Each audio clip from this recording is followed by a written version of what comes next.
Welcome to Empowered Heart to Heart, where you'll hear messages of hope, conversations that heal, and interviews that empower. I have a wonderful guest, and I always like to say that I have met some of the best people this side of heaven, and today is no exception. I am super excited because today I'll be interviewing Sharon McCaskill, who is a registered dietitian nutritionist. She's an entrepreneur. She's a pastor's wife who balances marriage, ministry, and business. I'm excited about that because that's what I do too. And she is the founder of Sharon McCaskill Nutrition and her food blog, The Helpful GF. And for those of you who are not like me, who have this issue, GF stands for gluten free.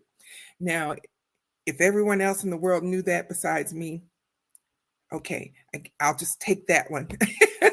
But I'm so excited about her blog and about her practice. And she helps individuals and families improve their gut health, embrace intuitive eating, and create balanced family nutrition.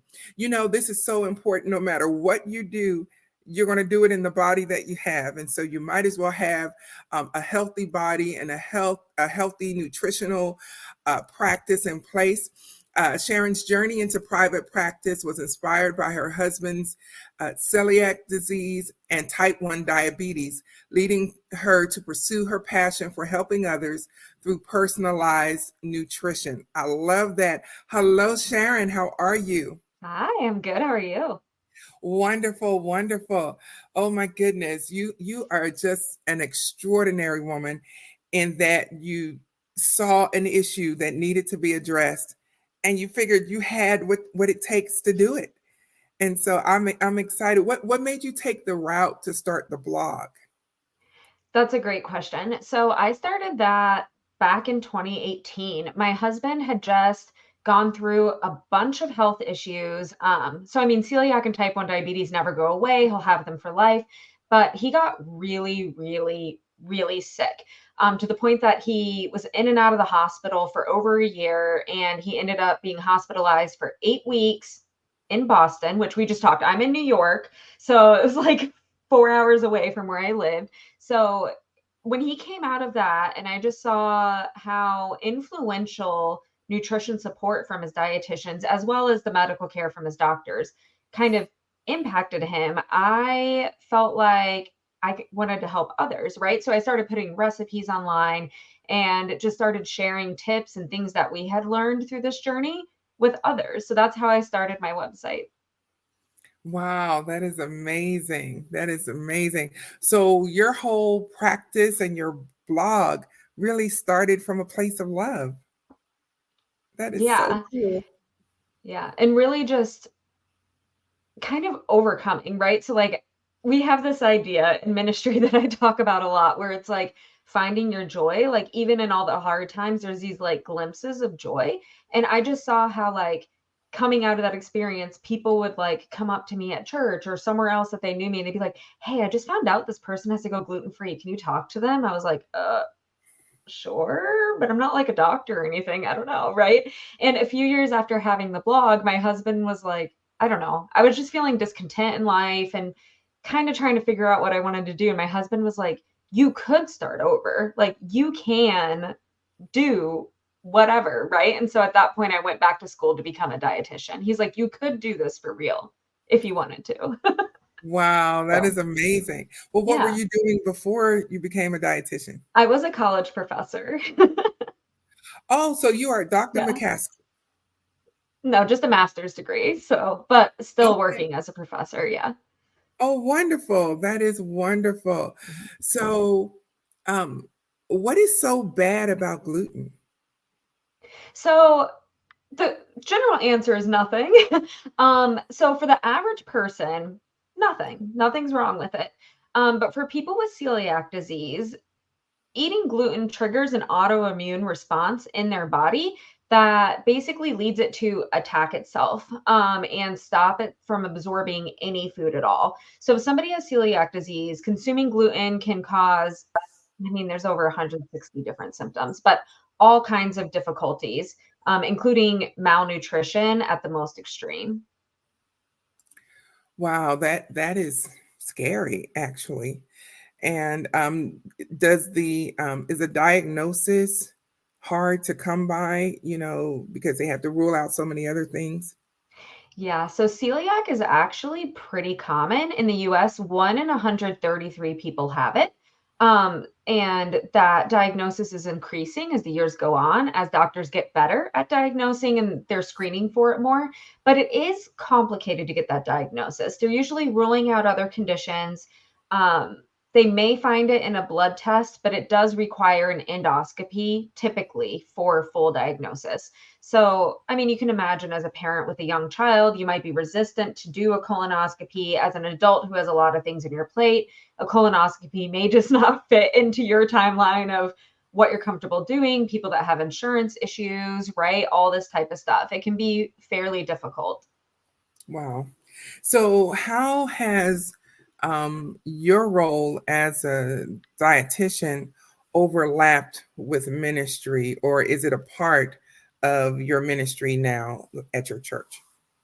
Yeah, so I do look at my nutrition counseling as a dietitian as kind of part of my ministry in general, right? Helping people, you know, be healthy and take care of their temple, as well as just being able to alleviate some of that stress in their life, their indecision, they're not knowing what to do, their feelings of overwhelm, right? Like kind of taking that burden off of them to do all the research and do everything themselves. Like I really love to come alongside and support my clients in that way.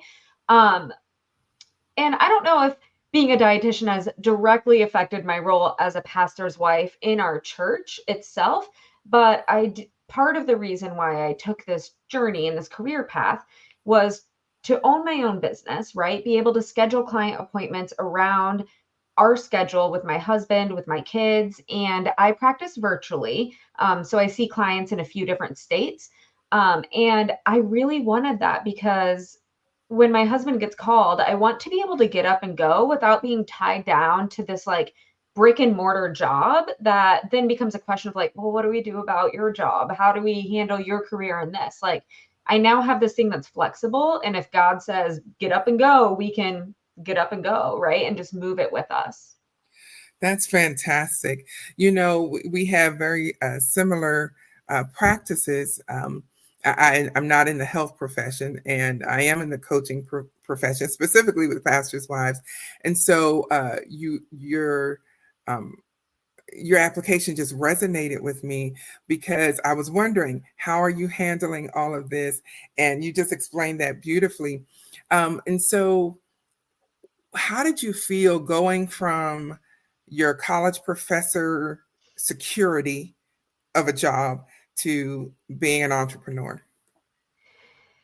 Yeah, I think really. So when I first started my website, I just kind of did that for fun, a couple hours a week, right? That didn't interfere with my job at all. But when I left my job and became a dietitian, it just was very clear. I was kind of feeling for a while like I was being led to something else, anyways. And when I found out, like, one of the few programs to become a registered dietitian was at a college 20 minutes away from my house, right? And we started kind of looking at all of that. And I was like, I never even really studied science in school. I was very much a like liberal arts type major, right? I studied human services, some counseling, like the science stuff that you had to do to become a dietitian was just not in my history. And so I was like, well, I'll apply for this program, but I don't know if I'll even get in because I don't have all these prereqs, right? And when I got in, it was just kind of eye-opening. It's like, well, none of this is coincidence, right? Like it's all very clear. I'm feeling like I need to leave. I have these other things lining up. I got into this program that was difficult to get into. Like it all just lined up so clearly for me. Um, I don't know. I think it just like fit, right? It just felt like everything fit together. And I think that that's often what happens when we follow the calling of God, right? Like when something feels really off in that, I think we kind of have to sit back and be like, am I still doing what God is calling me to do? Like I know he called me here, but right? Am I now being called elsewhere? And that's a lot of what I walked through. I tell you, you have just preached the whole sermon because sometimes we struggle with the fact that God operates in seasons. And we're just as human beings, some of us may be resistant to change, and or if you're like me, I thrive off of structure. I like knowing every step of the plan from A to Z and all of the things in between. And you and I both know that's not faith. Right. That is not faith. So you left your job, and did you go to school while you were still the college professor? No, it actually lined up really well. One of the things that I felt very discontent with in general, just in my family life, was when my oldest was young, I was only working part-time. So I was with her a lot, right, while raising her. But my youngest was born while my husband was really sick, and I just felt like she did not get a lot of attention from me. And then by the time he was better, right, and I could actually focus more on family, not just him and his needs, I was then working full time, right? He was sick and he wasn't able to work and provide. So I was working full time. And it just kind of lined up perfectly that that 1 year that I could do some community college classes to fix some of those prerequisites, right, was her last year before kindergarten. And it just really lined up so perfectly that, like, oh, I can stay home with her 3 days a week and just take these community college classes, these other two. It just fit really perfectly to be able to do that. And then the little things that God knows that we didn't, right? That was 2019 through 2020. So COVID would change everything, anyways, right? And it just worked so perfectly that I was home. I was able to help my first grader with schooling. I was able to help my husband as we shifted a lot of ministry stuff going virtual, right? During that time, during lockdowns, um, all of that type of stuff, right? Like, I just think it was this very clear picture to me that God was like, I know what you need to do here. Wow, that is amazing. Um, we have so much in common because I just resigned from my job as a school principal almost 3 weeks ago. Tomorrow, yeah, tomorrow will be 3 weeks ago. And like you, I knew it was time to go. But man, I tell you, that day hitting send on my notice of resignation, oh my goodness, I stayed at work probably until like 7 o'clock that night. And then I finally hit send. And I'm like, okay, got to do it, hit send, because I knew if I kept deliberating, it just wasn't going to Yeah. get done. But oh, I'm so glad I did. So glad. So, what's next for your practice? Yeah, so my private practice, I actually just launched this year. So it's only been going for a few months now. So that's really what's going on, is just hoping to see more clients and work with them one on one and really just, give them more hope, more help in those areas. I don't know about where you live, but I know where I live, like, getting medical care can be really difficult, right? Like, a lot of specialists have very long wait lists. Like, I know my niece needed to see a GI earlier this year, and it was like, here in 5 months you can see someone, right? Like, so I'm really hoping to help bridge that gap for some people and just give them some support while they're waiting or while they're trying to figure out. And you said something earlier that really resonated with me, right? Like, we try to have everything all planned out, and I think that's one thing that I discovered as a dietitian is so fun, because, like, I do a lot of the coaching, right, and the counseling, like goal setting and stuff like that. But then I get to turn around and, like, make these people a meal plan and, like, schedule all this stuff, right, and, like, make them a shopping list. And I love that. Like, that's so fun to me. It's just like, it's like, oh, these are the things that I love doing, right? Well, that's wonderful. You should see your face right now. You are so illuminated. You can tell that you are walking in your passion and your purpose, and that's wonderful. So tell us about Effortless Eats. I believe that's what you called it, Effortless. Eats. It's an email series you said about wholesome Oh, gluten. yes. Yeah. Yes. So sorry. I'm like, I was still thinking about meal planning and I was like, yes, no. So on my private practice site, I do have a free meal plan that gets delivered over email. It's an email series called Effortless Eats. And that just delivers each day a different recipe. And these are like such simple recipes that are also healthy. I think a lot of times we overthink healthy and we think like, or we do the opposite and think like, all I'll be able to eat is kale, right? Like, no, God did not create anybody to live off of kale, right? No, He created lots of good food. So, Yes. yeah, I love these recipes because they are super simple, super easy, do not take 50 ingredients, right? And it'll just get a healthy meal on the table. Yes. Okay, that sounds wonderful. So here's a question. I have found that for some reason it costs more to eat healthy than it does to eat the food that'll kill you. And so is that true in the gluten-free world too? In the gluten-free world, yes. So studies, there hasn't been a super recent study, but studies from like 2020 or 2019, like a few years ago, right? Inflation now, food is even more, like way more than that. But back then, is that gluten-free food was over 160% more expensive than its conventional counterparts. So, right, like regular bread, gluten-free bread, regular cookies, gluten-free cookies, right? So gluten-free specialty food definitely has a higher price tag. And I'll just say that in general. Specialty food, things that we often think as health food, always have a higher price tag than their conventional counterpart, right? Mhm. But I think especially something that I've been noticing recently, even with this inflation, is that a lot of the things that are ending up costing a lot more are those processed foods, those things like cereal, right? Like we're getting to the point now where when my kids are picking out stuff at the grocery store, I'm like, cereal is very expensive. This is not any longer like a cheaper breakfast option, really, than me making you a smoothie out of bananas and some other fruit, right? Like Right. it's actually some of those processed foods are getting very pricey. Um, but like I said, I think a lot of times we overthink it. You do not need to buy expensive greens powder to eat healthy, right?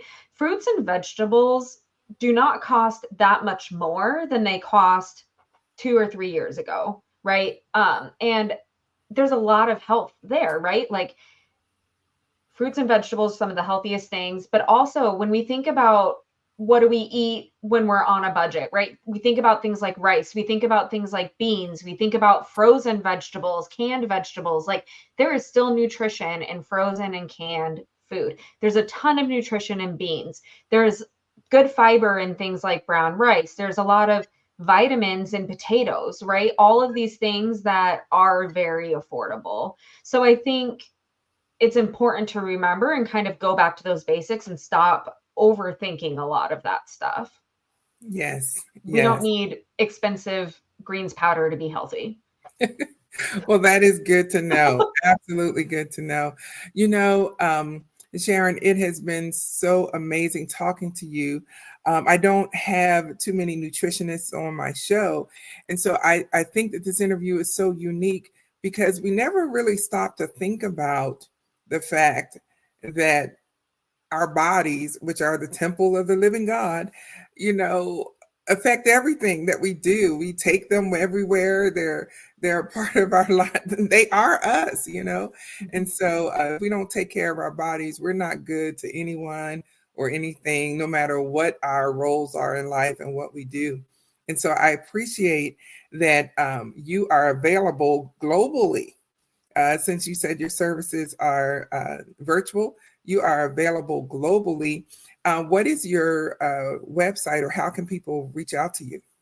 Yeah, so as you said earlier, my food blog is The Helpful GF, and that has a bunch of recipes, tips, products, that type of stuff on there.